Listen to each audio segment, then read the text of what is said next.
Reformas borbónicas en las instituciones militares. Tras mucho tiempo de gobierno por parte de los españoles en América, su poder fue disminuyendo conforme pasó el tiempo, por lo que empezó a perder el control de sus colonias. Estas ya estaban más organizadas y ya no necesitaban tanto de España, y las ganancias que se obtenían de América disminuyeron notablemente, ya que entre las mismas colonias se autosustentaban de materiales de minería, alimentos, entre otros, así como existía el contrabando de materias primas y material manufacturado, por lo que no era necesario comprarle a España estos mismos materiales, lo que ocasionó que disminuyeran las ganancias españolas. Con la llegada al poder, los reyes de la dinastía borbónica, en forma de alianza con España, tomaron medidas para contrarrestar estos problemas, por lo que los reyes borbones de España tomaron una serie de medidas conocidas como reformas borbónicas. Estas buscaban fortalecer su poder en las colonias americanas, promulgadas por la corona española bajo las órdenes de varios reyes de la Casa de Borbón, y este movimiento de cambios se desarrolló en el siglo XVIII.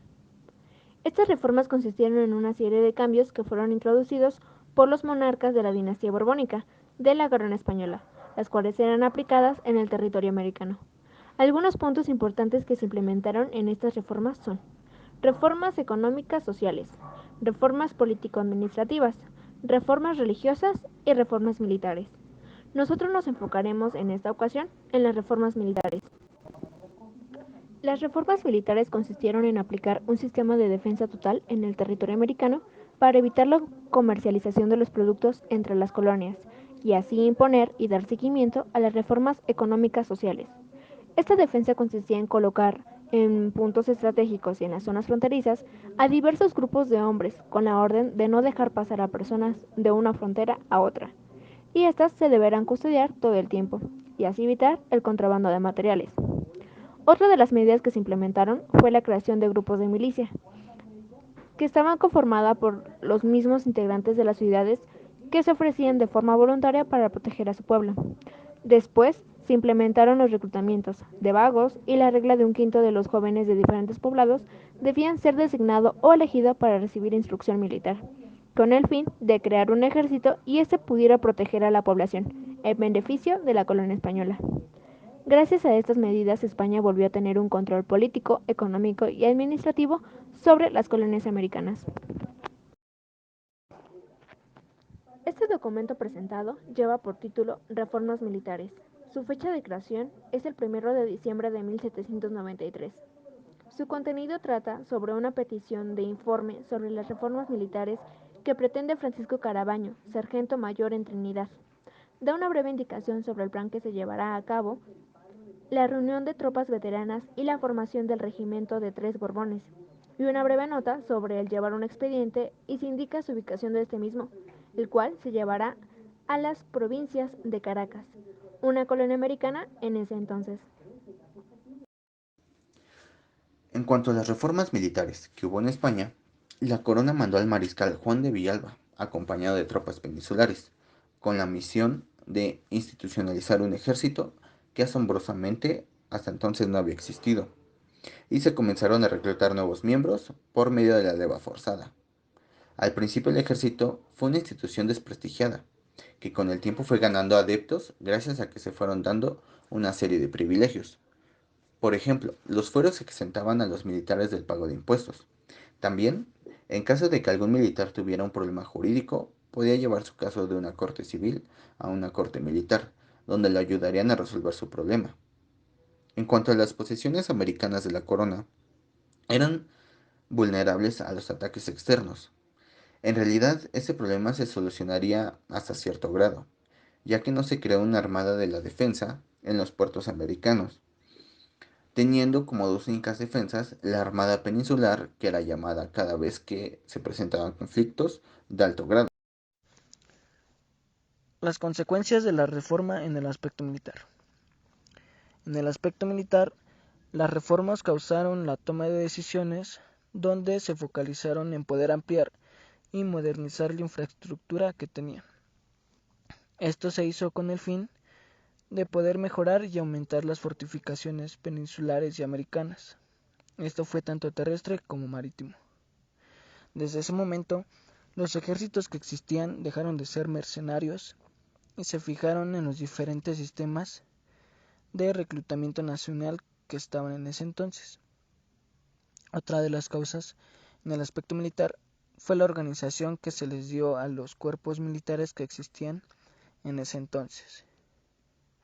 En las unidades más operativas, a las cuales a estas se les había asignado el equipamiento adecuado para ello, se les empezó a introducir los conceptos de disciplina, el honor y el valor como elementos básicos en la milicia. Esto sin olvidar la importancia de la carrera militar, que en ese entonces contaba como un nuevo medio de promoción social y servicio al Estado. En Andalucía, estas medidas tuvieron especial repercusión, especialmente en Cádiz, donde se creó el Arsenal de Carraca en 1752 y el Real Instituto y Observatorio de la Armada a finales del siglo XVIII. Estas causas pudieron fortalecer el área militar, logrando una mayor protección contra los ataques enemigos. Además, gracias a esto, se pudo hacer una planificación sobre la creación de una armada fuerte, con barcos construidos y equipados con manufacturas de España. Esto se hizo con el fin para no poder seguir dependiendo del abastecimiento de otras ponencias. Las inversiones que se destinaron a las Fuerzas Armadas y a los gastos de guerra fueron muy elevados, lo que provocó que el ejército pasara a tener una jerarquización mayor. Otra causa fue que en los dominios americanos se cambiaran las estrategias que se tenían, las cuales ahora consistían en proveer una fuerza que pudiera frenar las rebeliones y los disturbios populares. Además de esto, también se buscó una forma de poder frenar a los ataques extranjeros y al contrabando que estaba en ese entonces. Por este motivo, los ejércitos que existían en el Virreinato de Nueva España y en el de Perú debían de ser numerosos y debían ser dirigidos por profesionales de esta carrera.